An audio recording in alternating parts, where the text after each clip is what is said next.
Сәлем қыздар, бүгін біздер сникерс пирогын әзірлейтін боламыз. Менің қонақтарымның барлығына ұнаған осы сникерс пирогы болатын. Ең алдымен құрғақ ингредиенттерді біріктіріп бір шетке қоямыз. Какао, қамыр қосқыш ұн. Енді сұйық массамызды дайындаймыз. Шекердің үстіне еріген сары майды осылай құямыз. Сары майымыз суығаннан кейін 2 жұмыртқаны салып жақсылап араластырып, жаңағы құрғақ ингредиенттеріміздің үстіне құйып жақсылап қамыр илейміз. Біздің қамырымыз сәл үгітілмелі болады, бірақ ештеңе етпейді. Артық қоспаға ұн қосудың қажеті жоқ. Асты белгіленген ұнды ғана қосасыздар. Осылай дайын қамырымызды 20-30 минутқа холодильникке салып алатын боламыз. Холодильниктен алған соң формамызға орналастырып шанышқымен тесеміз. Және де біздің қамырымыз үгітілмелі болғандықтан артық ұн ештеңе қосудың қажеті жоқ. Шанышқының көмегімен тесіп, тағы да холодильникке салып қоясыздар.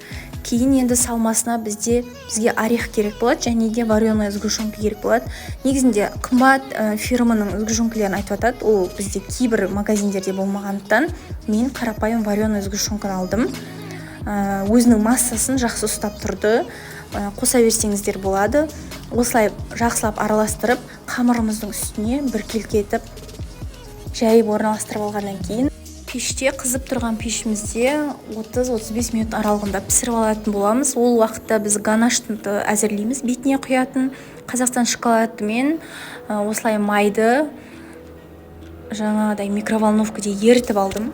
Ерігеннен кейін жаңағы орехтарымызды ұсақтадым. Осылай ұсақтап алып, шоколадымыздың үстіне салып, массаны дайындадым. Енді осы дайын массамызды біздің піскен пирогымыздың үстіне әдемі етіп, домалақтап, біркелкі етіп жайып шығатын боламыз.